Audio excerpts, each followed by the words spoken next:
Greetings, growers of the world. Travel update really quickly. Growcast will be in Sacramento in just a few short weeks. We are doing a Sacramento weed up. That's a meetup with weed. Saturday, the 31st of July. That's just in a few short weeks upon hearing this. Yeah, it's about 3 weeks. Yeah, 3 weeks and a day away from this episode dropping. We are going to be up in Sacramento hanging out. Come and visit. I've got prizes. We'll be trading all sorts of good stuff, just hanging out, talking cultivation. It's a Growcast meetup. If you'd like to get in on it, you need to RSVP. Go to growcastpodcast.com/Sacramento and RSVP, and we'll get you the details for the meetup. Very, very cool. Thank you to the Growcast members and the Growcast listeners, the Growcast universe, for turning out. These are turning into really fun meetups. growcastpodcast.com/Sacramento. Today we have Leighton Morrison on the line. Leighton is the shit. He's a wonderful fountain of knowledge when it comes to cultivation, aquaponics, living soil, you name it. And you're just going to love today's episode. Before we jump in, shout out to AC Infinity. That's right. Code GROWCAST15, GROWCAST15 will save you 15% at acinfinity.com on their world-leading ventilation. Their fans are the only thing that I would recommend at this point. Their sexy, thick tents that are in stock while they last, you know. And they've also got fabric pots and trimming scissors, tons of great cultivation equipment. acinfinity.com, use code GROWCAST15 and send us a snapshot of you using our code. Email contact@growcastpodcast.com. And you send us a snapshot there and you're entered to win free seeds. That's right, AC Infinity, baby. Ventilation leaders, also making tents, pots, scissors, and more. Code GROWCAST15. All right, let's get into it with Leighton. Thank you for listening, everyone, and enjoy the show. Hello, podcast listeners. You are now listening to Growcast. I'm your host, Jordan River, and I want to thank you for tuning in today. Before we get started, as always, I urge you to spread the show. Tell a grower about Growcast. We're on Spotify. Everybody's got Spotify. Make sure you're subscribed. Give us a good rating and review, if you would, please. It helps us out. Today, we have return guest from Kingdom Aquaponics and the Future Cannabis Project. You see them all over the place. We have Leighton Morrison. What's up, Leighton? How are you, Jordan? Another beautiful day in paradise. Oh, man, I love it. What's going on in your world, man? It's been a while since we spoke to you. I spoke to you on my coffee show not too long ago. But what's been going on in your world? What are you up to? Well, I'm on an interesting project right now. I got called in to spray compost extract on an orchard that had been neglected for 5 years, and the trees had been in serious decline for 3 years. So I rolled out there, took a look. I met with the ranch manager as well as the landscape architect in charge of this restoration. And I basically said to them, you're wasting your money having me apply anything to these trees at this point in time. And Luis was like, Luis is the ranch manager, was like, well, why? And I'm like, well, let's go over to one of the trees. So I went over to one of the trees and I started raking back the soil with a little trowel. And I said, see how deep these roots are? These are surface roots. This tree has been, overplanted, dug too deep, or the soil has built up over the top of it over time. But you need to you need to excavate the base of the tree and expose what's called the crown of the root ball. And I go, then you need to put organic matter down. You got to get rid of these sprinkle irrigation out here. I mean, you're losing 50% of the moisture to the atmosphere because it's so dry out here. And we need to get, some compost and some drip rings and some chips over the top of it to hold the compost from blowing away. And I go, then I can come in and apply compost tea or extract to this, to the trees. So the architect said, okay, when can you start? Damn. That's wild, man. Boy. Yeah. You take on some really interesting large scale projects, man. I want to talk all about this and your work in compost and everything here. But really quickly, why don't we shout you out? Where can people find you on Instagram, just so we can give you a plug here in the beginning? And then, I said, you're involved with the Future Cannabis Project as well, right? Did I get that correct? Yeah. Of course. Yeah, we do a weekly show on Thursdays, and I do specialty shows once in a while with them. I've data dumped a bunch of presentations that I've done, and there'll be more coming. Seems to be a great house. I love Peter. We've known each other and been working together for probably 5 years now, I believe. So it's a pleasure to be on his platform, and I think he enjoys the company and getting tuned in all over the world, my friend. It's That's crazy. so cool, man. I mean, from what I've caught from the show, it's really high level stuff, really really cool, comprehensive and succinct what you guys are doing. So check that out. And then Kingdom Aquaponics LLC on Instagram. Yep, you got it. I got my stuff. I got it here. Got my ducks in a row. Okay, so talk to me more about this orchard restoration. What's going on? And then you were talking to me off air about your work with compost and trying to enhance that compost application that I assume you were just alluding to. Yeah. So, the way I start projects like this is the first thing I do is I do soil tests. You have to look at soil as 3 components. First, it's the physical, which is the sand, silt, clay, and organic matter, and their relationship, which is very important. Second of all, it's soil chemistry. And third is soil biology. And if you're not taking into consideration all 3 pieces, you're missing 1/3 of the puzzle. So you're never going to solve it. So the first thing I did was soil chemistry test. When it came back, I was low on trace minerals. I needed to adjust the sulfur. What else? No, that was it for the avocados. The lemons were more complicated. They needed trace minerals, gypsum, and K-Mag. No, it wasn't CalMag. It was, it'll come to me. Anyway, so back to the avocados. So right away, I was like, all right, let's dig everything back. Let's get the chemistry in balance. So we applied the sulfur and the trace. And then we essentially brought in 3 different kinds of compost. One was yard waste. One was a really old horse manure blend with yard waste. Mm-hmm. And one was just basically a carbon source. So it was shredded wood products.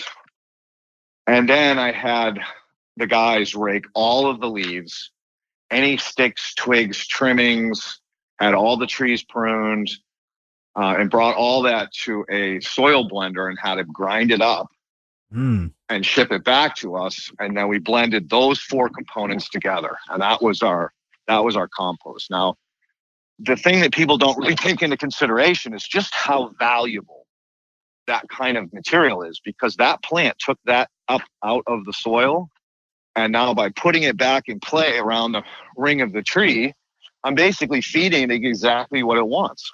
So I would love for you to drill down on why you chose those specific inputs for your compost, because that's one of the things that's confused me about compost is it contains nutritional value, but if you're composting at home or whatever, it's just kind of whatever you're putting into it. So why did you choose the manure, wood, and what was the other one you said? Forgive me. All right, so it was yard waste. That is basic greens, grasses, and So why'd you choose those specifically? Well, because they all have a variation of uptake in minerals. Okay. And again, feeding plants, it's a lot easier for them to break it down and take it up. Sure, I hear that. So instead of having them mine the minerals, they use a tremendous amount of their energy currency in leaking out exudates, growing out the biology or bacteria, having the bacteria mine it, release it back to the plant, uptake it, and then have the food source where they need it. Sure. So most of that can be taken away when you have something like an organic matter that's very easy to break down. And there were 2 other pieces that I added into this 4-part compost blend, which was pit moss. Oh, nice. And coir. Okay. The coir came from a place out here on the West Coast. The gentleman makes it down in Mexico. It's not, the coconuts are not grown in brackish water, so you don't have a salt issue. He does not compress it to 10 pounds per square foot, which is what the Asian companies do because they have to truck it or ship it all the way over here. Sure. And what that does is that breaks the integrity of the coir to hold moisture. And so, you've broken the integrity, you've got salts, you've got all kinds of other contaminants in it. So this guy does it right. So I took those components and blended those with the compost. So it's really a 6-part material that we used. And then we applied that about 2.5 inches over the exposed roots and the crown of the root ball, put on drip irrigation, and then covered it with chips. And then I came in and inoculated it with a compost that I made here. It's basically a biological compost. That's a whole nother drill down that we'll probably need to do in the future on how to make this stuff so that it's really biologically active. Man. And then I blended it in with a real mycorrhizae product, not one of these ones that, I've tested over 15 now, and I've only found 3 that are viable.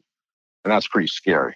Oh, can you please share with us? Well, I will get sued, but I'll tell you the one that I like. Sure. I'll tell you the one I use. Yeah. As a matter of fact, I'll give you the company name, and you'll be able to go direct to them. Now, this is a brand in the grow world, or is this some? I'm sure this isn't some grow brand, is it? No, it's not a grow brand. I knew it. It's produced in Spain, in vivo, so in nature. Oh, sure. So it's grown with grasses, so you're not only getting the spores, but you're getting root fragments.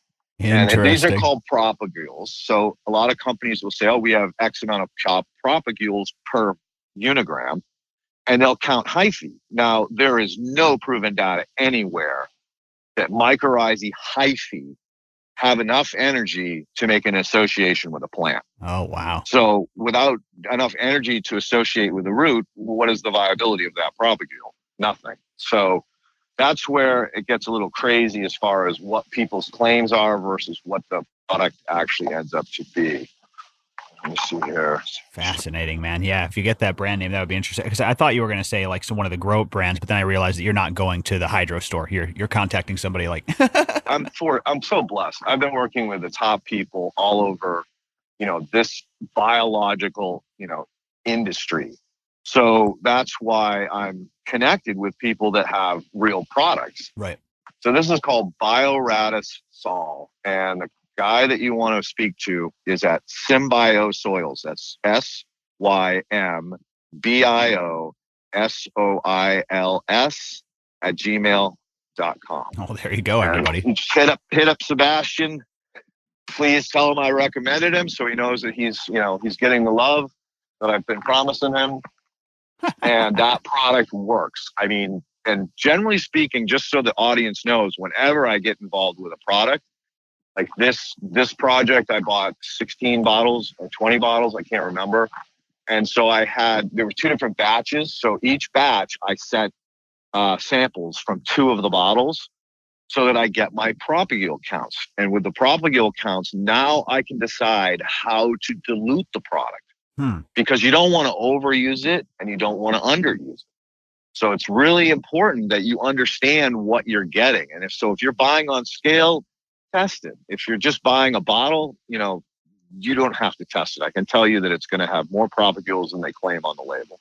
And that's all you really need to know. And you probably need, about 250 propagules per plant.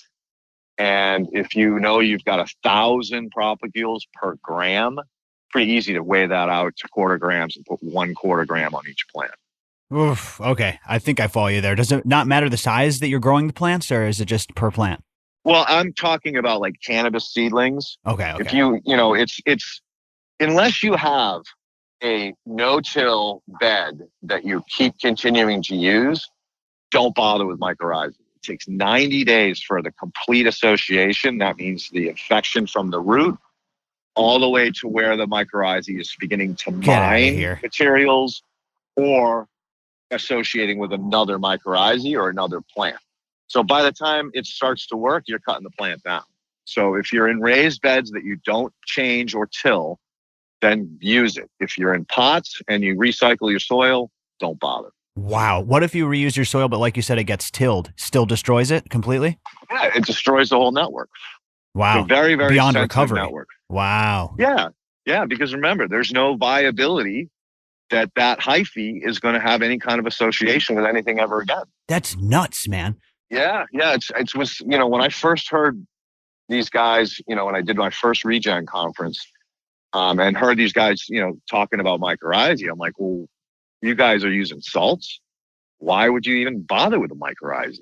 Or you're dumping your pot after each season. Why? You're wasting your money, man. Well, now 90 days if they're inoculated from a seedling. But again, that's not how it's being kind of presented. That's crazy, man. I feel like I see good results after a transplant with the mycorrhiza fungi. Why is that? Is that my mind playing tricks on me? Well, it's probably your other practices. Now, again, if you have a bed that you don't till and you leave the root balls in place, Right. and then you plant next to them and you've inoculated your seedling or your seed, now it's going to plug into that network in like 24 hours. Whoa. Like, bam, now it's just up and running. So that's why I preach, the horizontal soil system and no-till raised beds over pots, because you can build this incredible soil food web ecosystem in your bed that you can't do in a pot. And you can't do if you don't have sand, silt, and clay. Man, That's the other insane component that's never used in cannabis production, which in my mind is crazy. And ever since I did that podcast on Shaping Fire, I've been getting a lot of people responding back, thanking me and telling me how great this system works.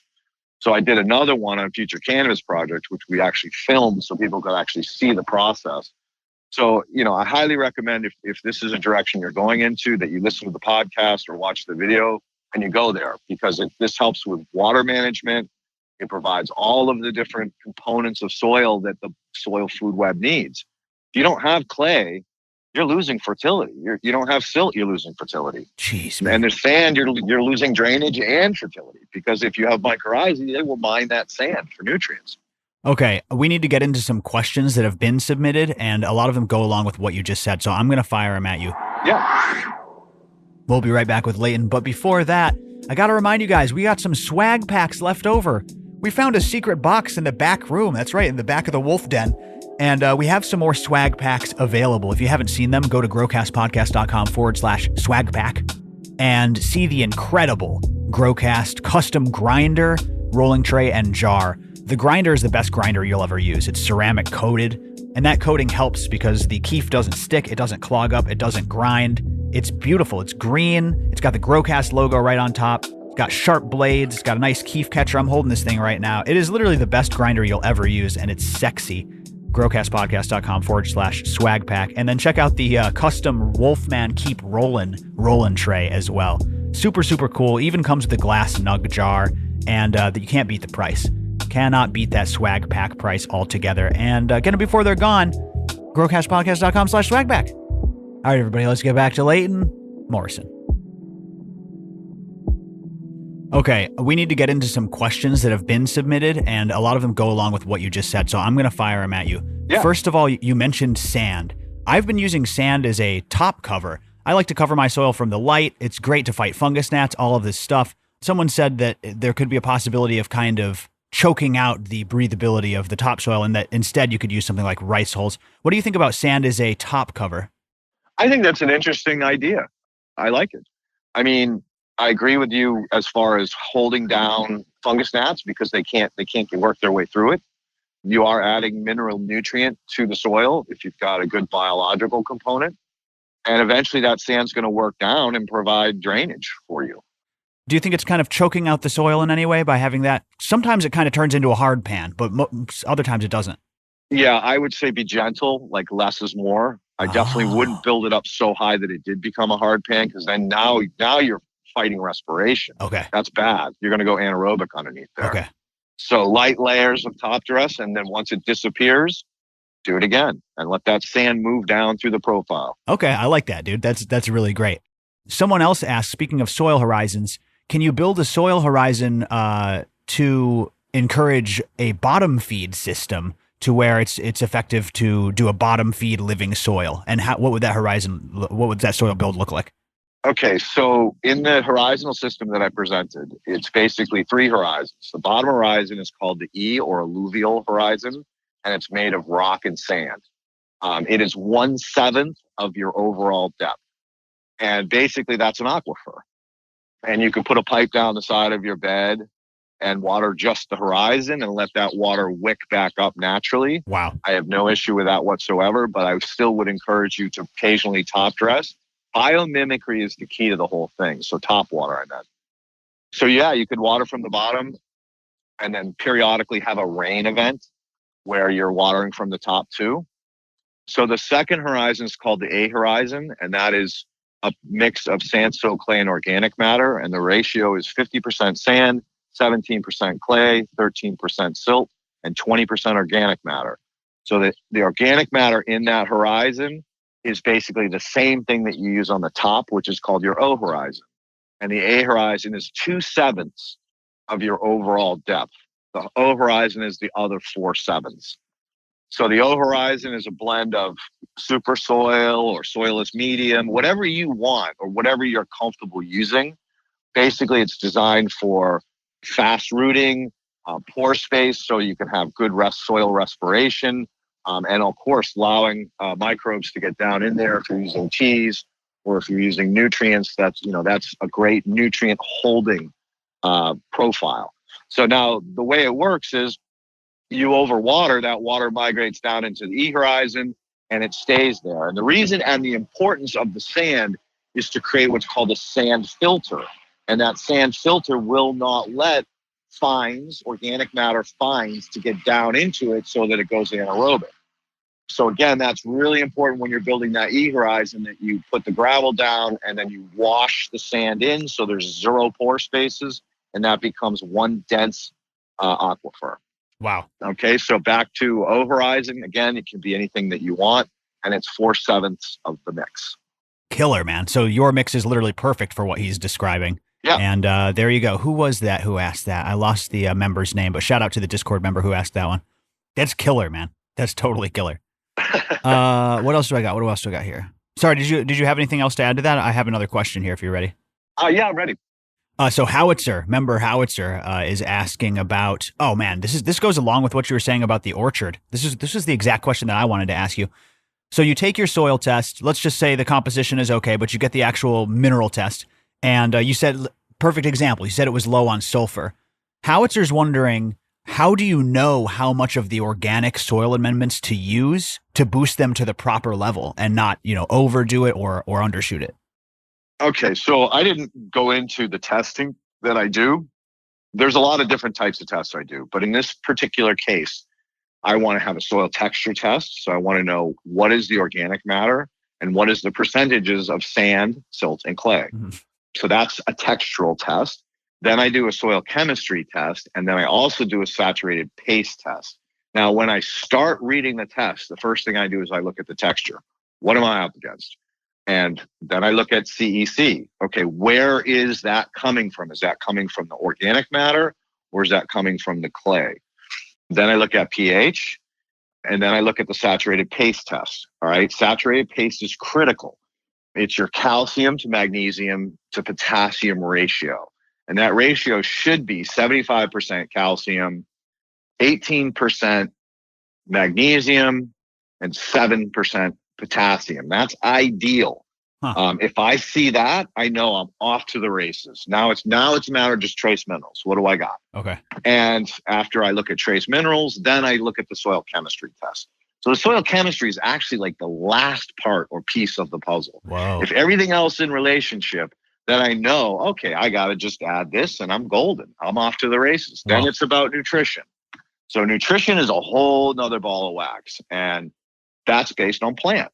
And that's based on what you're doing. If you're growing fruit and you want to push that tree, which most people do because it's all about production. Yeah. Or if you're growing cannabis, same thing. It's all about production. You want the flower. You don't want stretchy, stocky, sticky plants. So that's where it comes back to, all right, let's look at our NPK. Let's watch our plant and let the plant talk to us. So NPK is like the last piece of the puzzle. And to be honest with you, I'm looking at a lot of these amino acid digests, so other forms of nitrogen that are, again, quick uptake, easy to digest, can't kill or burn the plant with them if you overdo it a little bit. And I'm finding some amazing new products on the market. I mean, it's a great time to be alive. You got to fill us in. Yeah, I can't speak on all of them because I'm just starting to play with them. Okay. And I don't remember the names of them. So literally because I'm just getting hit from so many sides right now. It's like, fuck, as long as I know it's on the shelf and the guys need it for fertigation, they have it. And then I'm paying attention to what the plant reaction is. Right. So this one product that's a calcium-based amino has showed great results in 2 weeks, which is really rare. Usually you won't see plant reaction for on trees these big for, 3 to 4 months, which goes back to this orchard. After I got all of those pieces of the puzzle in play, I told the landscape architect, look, it's going to be 3 to 4 months. That's common with trees these size. And we saw plant reaction in 1 month. And I mean explosive growth, like leaves that are 12 to 18 inches long. The ranch manager on this project has been ranch managing for his life. And since he was a little boy working under his grandfather, he said he's never seen avocado leaves that big and that long. Damn, man. So obviously we're doing shit right? I fucking love it. I absolutely love it. Here's a better one, right? So you put on your seatbelt. I promised the landscape architect a good sized reduction in water. I finally got to do the first preliminary water audit yesterday, and we were putting 144 gallons per tree per week, and we are now at 66.8 gallons per tree per week. That's more than a 50% savings. Holy shit. And I believe we can push it a little bit further. And this is California, and the droughts are fucking real. So a lot of people's heads spun when they've heard that. And so pit moss, coir, compost, all water holding capacity. Again, the chips over the top prevent that from evaporating. So it's that system that's working. It's not just the compost extract, just the mycorrhizae. It's a system. Wow. And the same thing can be repeated. You can use hay, you can use green mulches, in your cannabis plants. And all of these things should be done because you, in essence, create these microclimates just at the soil surface or just underneath the chips, which are ideal to housing and getting these organisms to multiply and expand rapidly. Damn, man, this is all mind-blowing stuff. I want to finish where we were, but I'm going to ask you this question next. Yeah, go for it. Water conservation. You kind of mentioned about the specific formulation of your mix, but what are the keys to water conservation in a living soil setup? Like, what are the biggest game changers, the key players in water conservation? So any kind of organic matter that stores moisture. Coir is wonderful. It has this hollow tube. It soaks it in and it holds it.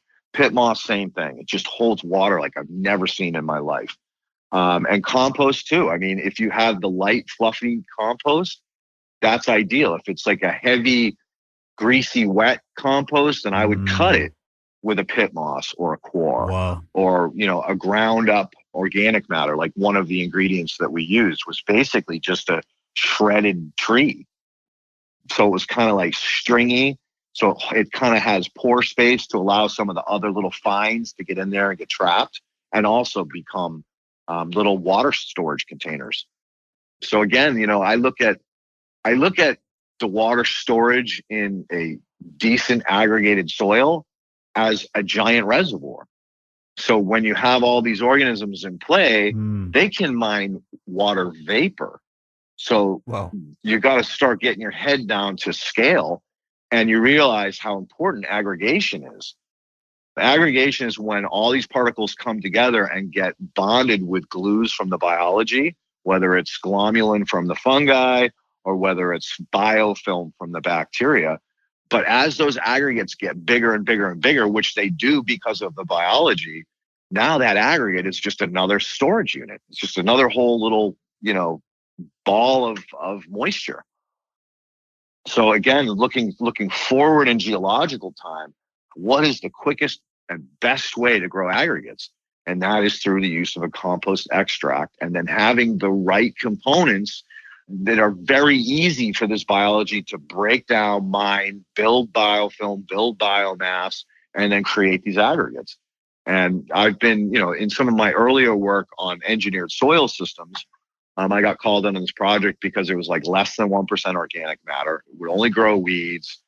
They could not get fungi to take hold. They could not get protozoa to take hold. So I made a biological mayonnaise. So basically my product triple washed, and then I sprayed it on the soil. And within 2 weeks, we had, a 6 to 8 inch layer of this, beginnings of aggregates. And so now the fungi could take hold, the protozoa could take hold, the grasses were coming back. It wasn't spotty and weedy. So, these are the kinds of processes that you can quickly turn dirt or, sand into soil. Nuts, man. On the same note of water conservation, I know you work in aquaponics. A member had posted the question, why do aquaponics save so much water? What is it about that system that, like, doesn't it reduce water usage by up to like 80%? Or correct me if I'm wrong. Even a little bit more in some cases. So basically you've created a recirculating system. So the water never leaves your system. It's just cleaned and put back into play. So the fish poop, the plants take up the poop, you gas it off, get up, good gas exchange, bubble it, make sure the DO is high enough, and then you return it back to the fish. So it's a closed loop system. That's why aquaponics is going to be the future as as rivers dry up and reservoirs dry up, because how else are you going to produce fish? That's wild, man. Or how else are you going to produce food, protein and veggies? So nothing's lost to evaporation. Nothing is lost to. That's why it's 80%, because yes, you are going to be losing some to evaporation, especially if you're outside. Okay, so there is, but I'm sure there's less than if you're watering it into the soil, is what I'm saying. Oh God, yes. You're losing. Everything is transferring down into the groundwater if you're watering soil. So that's why aquaponics is so efficient with water use. It just holds it all. Yep. Okay, I love it. But now we're circling back. Okay. Going back to the question about the natural inputs and how much to use. When you applied sulfur large scale to that orchard, what input did you use and how did you dose it? So I used an organic elemental sulfur. It's an ag product. And so basically you calculate out how many square feet or how many pounds per square feet you need. I see. I would recommend that you ask for recommendations so that you don't have to try to calculate this. Right. It's a bitch. It's taken me years to try to do this. And I often will ask for those recommendations to check my work because I don't want to rely just on myself. Right. So in this case, the recommendations came back, I think it was 20 pounds per 1,000 square feet, which was close to what I calculated. So then I basically took the circumference of the tree with taking into consideration the drip line. So the drip line is at the edge of where the green leaves would drop the rain. And I go just outside of that drip ring by 6 inches to a foot. And then now I look at the radius of that. In most cases, it was about 104 inches. So a little over 8 feet. So then I divide 8 feet, pi r squared, how many square feet it is. Then I weighed out the sulfur and measured it in a cup and put a line on it. And then I would walk around to each tree, scoop however much it was that came to that line, and then sprinkle that around the base of the tree. Jeez. I didn't treat the whole field. I don't need to treat the whole field. And more importantly, I don't want to encourage extra plants growing up all over the place that need to be maintained. So bottom line is, yes, I did do pollinator gardens. I did banker plants. I did trap plants. I did all kinds of additional planting to support the ecosystem. See, that was the other problem with monoculture is when you're monoculturing, and especially if you have unhealthy trees, you're going to bring in every pest from the area, but you're not going to bring in the predators. So the key to doing a restoration like this is to build in at least, well, I like to go 10%. You can go as small as 1%, but really the more, the better. Bringing in these indigenous predators to keep the pest pressure at bay. I mean, you're always going to have pest pressure, and that's fine. That's the way nature works. Right. But you don't want it to get out of whack. If it runs away on you, like it did on the lemons, you got all kinds of problems. So you need to intersperse that crop with homes for these predators. Right. So what I did was flower rings, and then I did grass strips every other row of avocados, 4 feet wide, so the guys could drive over the top of them without running over them.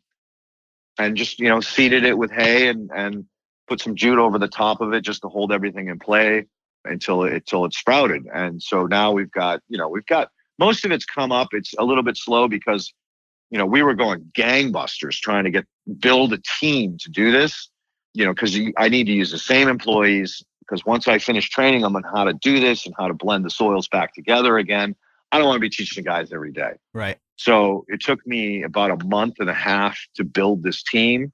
And we did the avocados, which was about 2 acres. in about a month and a half, 2 months. We did the lemons in about 2.5 weeks, and equal or a little bit bigger. I think Jeez. it's actually more like 3 acres. Wow, But man. again, that's the process. Is the hard part is you have to build a team with these guys so that each person knows whose responsibility it is to do this and whose responsibility is to do that. I teach every one of them each phase of it so that they're all cross trained. So if we need more guys on raking or more guys distributing compost, we can keep pace with it all. So that's part of the goal when you get on scale is to build a team. It's crazy And stuff, have man. the team members, make them part of the team. Don't just yell at them and tell them what to do. Teach them, make them understand why they're doing this stuff. And then they put their heart and soul into it. And man, once they get going, I was having a hell of a time just keeping up with them. Man, this is really fascinating. I like, here's the thing. Here's what kind of concerns me is there's so few guys out there like you, and they seem to be just doing it for the passion, which is great, but there's just not enough folks. So what I'm saying is, from your perspective, because you're boots on the ground, you're out there doing this regenerative transformation that everybody else just kind of talks about. People like me just kind of talk about. So my question to you is, what should we be doing better as a society? I mean, what could the government be doing better? I take a look at some good examples down in South America, the way they treat their coffee farmers and the certifications. If you do the multi-cropping, polycropping, as you said, you can get a rainforest certification and then you can charge more for your beans. And that kind of makes the whole cycle go round. Is there any incentivizing going on? Should we be incentivizing? How should society, in your eyes, and like I said, the government, I feel like, be aiding this type of work? Unfortunately, the government sold us out. Whether we ever get a hold of it again, I don't know. Oh, man. That's the bad news. The good news is Biden has been talking a lot about green jobs, green job training. There is grant money floating around. A friend of mine, Eric, he and I started the first annual Ventura Compost Cup, Ventura County Compost Cup, which was great. We had 50 samples. We had of the heavy hitters from the area that make compost. We had Ariana from Rodale come over, Compost and Cup. we had stations, and each judge went to each station. I think we had 10 judges. Again, all heavy hitters around here, and it was to bring awareness to compost and what it is. And the coolest thing that came out of this was the understanding of how these 10 people viewed compost. And at the end of it, I was basically like, I showed them my sample at the end. I didn't show them in the beginning. I said, look at this. You guys would have thrown this sample out. And they looked at me and I'm like, you guys were judging based on beauty, on texture. You weren't judging on the quality of the nutrients in it because we didn't have time to test or a budget to test each sample, nor did you take into consideration the soil biology. And I go, you look at my shit and you'd be like, oh, that's junk. But this is so biologically powerful.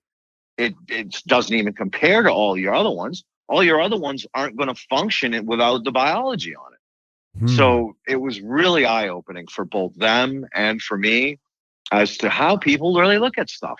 That's really cool. So we had everything from commercial green waste compost to anaerobic nastiness to biodynamic compost to super screen, super fines, everything across the board. And it was really cool to see what each judge picked as, in his or her mind, the winner. So it was an amazing event. And as a result, we are now basically the compost council for Ventura County and the area and the surrounding counties. The compost council. That's hilarious. I love that. Yeah, it's real. And everybody's really excited about doing this again next year. Well, that's exactly what I'm talking about. I think that, listen, I don't like to get political on this show for a reason, but we talk about all these ways that we could be, doing better for the environment. But in reality, I feel like there's just a core group of people, we all know them, right? From the KNF Chris Trump guys to your Jeff Lowenfels to your Leighton Morrison. We all know these guys. It's like, we just need to get this information out there That's your job, bro. That's I your appreciate job, that, man. That makes me feel good because I do try to do my little part here, but I just feel we could do a better job. Yeah, we all have a piece of the puzzle. Right. And if you just grab your piece and run with it as hard as you can, you're doing your part, man. And it's just up to everybody else to find out what their part is and then push on it. That's a beautiful message, man. That's absolutely powerful, what you just said there. I do appreciate that. I mean, I guess what I'm saying is we teach our kids all sorts of stuff in school. Can't we just teach them a little bit of this sort of thing? But anyways. Oh, dude, I could go on a rant about just a little bit. Anyways, we can save that for another time. Yeah, and I'll tell you that, the dividing and conquering has got to stop. I don't care what color you are. I don't care what size you are. I don't care what shape you are. I don't care what style farming you do or if you do LEDs or HIDs. We're all sisters. Yeah, we're all brothers and sisters. And we got to stop the fucking hate. I agree Stop with that. allowing organizations to drive us away from each other. Divide us. We got to stop. One of my dearest and most respected spiritual leaders told me something a few years back that stuck like, oh man, I still talk about it. And he said to me, to state or decide this is right, you've by default called everything else wrong. Mm-hmm. And think about that for a minute. For me to say my way of doing it is right, I'm saying everybody else's way of doing it is wrong. Right. That's wrong. And vice versa. Oh, this is bad. I'm declaring that that's bad. Well, then I'm declaring everything else is right. So it's one of those things. It's a mindset that we need as a species to get our heads wrapped around. And there's a million ways to do things, and there's a million ways to do them right. Just as there are a million ways to do them wrong. So, again, you don't want to judge. You want to stay open-minded. You want to be the best listener. Don't be the one that's always talking over everybody. You never learn anything that way. Just listen. And maybe something that they say or do will fit into your regimen or your protocol or your belief system. But if you don't listen and you don't take things into consideration and remain open-minded, then you're a problem. You're not part of the solution. It's the dichotomous nature of man. Yeah. We tend to dissect things. 0, 1, yes, no, yeah, it's on, reductionism. off. And you're absolutely right. And I feel like that's kind of something that we're hopefully evolving out of and evolving away from. But that's exactly right, man. That's some powerful stuff. I think we could vibe on that. And a lot of these lessons, they apply to life like you're presenting them, but you see them in nature and gardening. Like all of the things you just said apply to cultivation. Yeah. Which I think that's one of the reasons why it's so incredible to learn about cultivation and botany. Yeah, one of the things we talk a lot about is spirituality. And right now the human race is very small spirited. In other words, they don't carry a lot of the love, the respect, the observation that's necessary to start to vibrate at a higher level. And that's critical. I mean, we talk about like you go into a grow and everybody's happy and there's music playing and the plants are just killing it. And then you go into these other grows where, everybody's like worried about getting fired or trying to show off or trying to, sneak around and stab other people in the back, and the grow is destroyed. It's a horrible scene, and human spirituality will directly connect to the plants as they will give back to you if you open your eyes and mind to this stuff. Man, I love that. Yeah, the plant health is directly related to your spirituality, to your happiness, to your intentions. And I've seen it over and over and over again in my life. How that comes through and shows itself in other ways if you can stay in a higher vibration and not get sucked into the negativity and the gossip and all those other things that are not beneficial. I love it, man. I think we could kick it for sure. I think we could. Yeah, I think we would do just fine. Really, really cool stuff. We're close to the top of the hour here. Already? Yeah, I know, right? I love talking to you, man. Seriously, you are welcome back anytime. It's always a pleasure. Swinging it around a little bit, I have to bring this up. This was literally one of the first things on the list that we got to get to. You posted an RO remineralization recipe that frickin' saved my grow. I've been struggling with this RO. I think a lot of people go to RO and home grows too quickly. Yes. but my Algonquin tap water is straight poison.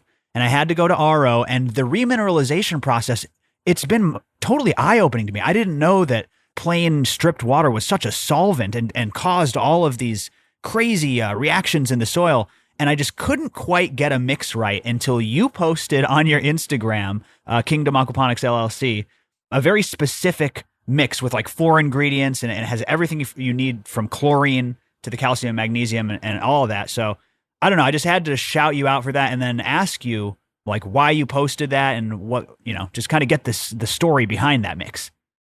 So yeah, I've been, working in and around RO for years. I mean, years, since it really first came out on a commercial scale.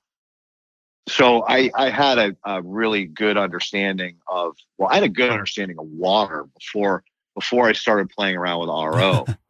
And understanding that water is nature's solvent. Right. It literally is in charge of not only providing life, but breaking things down and providing mineral-rich environments for aquatic ecosystems. So the ecosystems wouldn't be there if water didn't break down mineral and suspend it in its matrix. I mean, if you look at salt water, people go, "Oh, it's salt water, you can't use it." It's amniotic fluid, man. It is so full of minerals and trace minerals and nutrients. It's not funny. That's why the oceans, before we fucked them up, were just incredibly fertile. Right. I mean, literally the stories of Cape Cod, back during the Pilgrims ages, and even before with, the Indians, verbal talk of like walking across the striped bass during their runs. Whoa. And I've seen in my lifetime, from literally crabs and lobsters and fish running all over the place to now you go out to, the places I used to hang out in Maine, and it's horrifying. There's hardly any life left. So, that's the reason why my understanding of, water is so important to me and passionate. And I kept getting hit up from people going, I have a problem. My plants just aren't doing well. And I'm like, what? Let me guess. You're using RO. Right. Most times it's like, yeah, how did you know? And I'm like, because you made a friggin' acid. You made the strongest, most powerful acid on the planet. Yeah. It will eat anything. Yeah. And so it's just going to pull minerals right out of suspension and choke your plant and choke your biology. So anyway, I worked with a chemist to try to figure out what a good relationship was. My recipe wasn't as good as this one. And when I saw this one, I was like, bam, that guy's got it all covered. And I forget where I found it. Oh, I gotta see that. It found me. Yours finally fixed my garden. I was having that exact same issue. Like I said, just random nutrient deficiency after random nutrient deficiency. And I thought I was doing a good enough job. Some people said, try using CalMag. Some people said, try using potassium bicarbonate, but I never saw a multi-part mix as comprehensive as yours. And now my plants are lush green, my friend. Yes. Yeah. I will. That's why I put it up, is because, I got hit up a lot over the years. And I finally just instead of answer each person individual, just put it up there. So that anybody that uses RO goes, oh my God, that's my problem, and then they don't even have to hit me up. A lot of people probably didn't even know that I knew this shit. That's I was surprised to see you do it, because like I said, it's an aquaponics page, and I'm like, who posted that? It's like, shit, that was Leighton Morrison. But we all understand, like you said, the solvent capabilities, the cation exchange, and all that. What about the biology? I hear this just really quickly here, because I know we do got to let you go. I hear that because of the way RO is, it's also more susceptible to bad pathogens and things like that. Is that true? Oh, it's a breeding ground. It's the perfect environment to grow anything. Just because it's blank. Yeah, it's a blank slate. It's a white canvas. You can do anything with it. So, I don't want to use the word biological weapon, but it's a petri dish. Oh, right? Sure. Okay. Whatever you introduce to it, it's going to bloom. Whoa, man. Okay. That is super fascinating. So many things going through my mind here. Listen, we're past it here. Leighton Morrison, thank you so much for your appearances and on both shows and dropping all this knowledge, man. We appreciate you so much here at Growcast. Seriously. Well, thank you. That makes me feel good, and that's why I do this. It's soul food, and I'm just trying to boost the vibration of everybody I possibly can, and encourage them to do the right things with their life, and put your money where your belief system is. Look into the products you buy, and don't buy them if they don't align. And I think that's really kind of the only way we're going to change the future. Yes, is by not supporting companies that are not supporting humans. Human rights, and not abusing the system of poor workers and keeping them poor and in slavery, or polluting the earth to make money. Harming the environment. So that's kind of why I do this, and that's what I'm all about. Very, very eye-opening exploration today. Everybody follow him at Kingdom Aquaponics LLC. Future Cannabis Project, live on YouTube on Thursdays, I believe. Yes. Yep. Check it out, everybody. 10 a.m. PST, Pacific Standard Time. There you go, everyone. We'll have you back, of course. Yeah. Much love to Leighton. This is Jordan River and Leighton Morrison. We're signing off. We're saying be safe out there, everybody. We'll see you next time on Growcast. And grow smarter. That's our show for today, everyone. Thank you so much for tuning in. Before we wrap it up, going to give some love to Rimrock Analytical, sex testing, soil testing, and more. Hey, we were just talking about soil testing. Go to rimrockanalytical.com. Use code GROWCAST for free shipping on your tests. Save some bucks. And Rimrock is cool because they even send prepaid shipping labels back. So it's really easy to do your test collection, pack it up, tape that shipping label on, and drop it in a post office box. It is really, ease is the name of the game with Rimrock. I use their sex testing. The collection process is so easy. You just drop a little sample into a vial, bing, bang, boom, drop it in the box, and they respond very, very quickly with their sex testing results. I'm waiting on my Peach Typhoon tests. Ooh, that's exciting. RimrockAnalytical.com, code GROWCAST for free shipping. Thank you to Rimrock.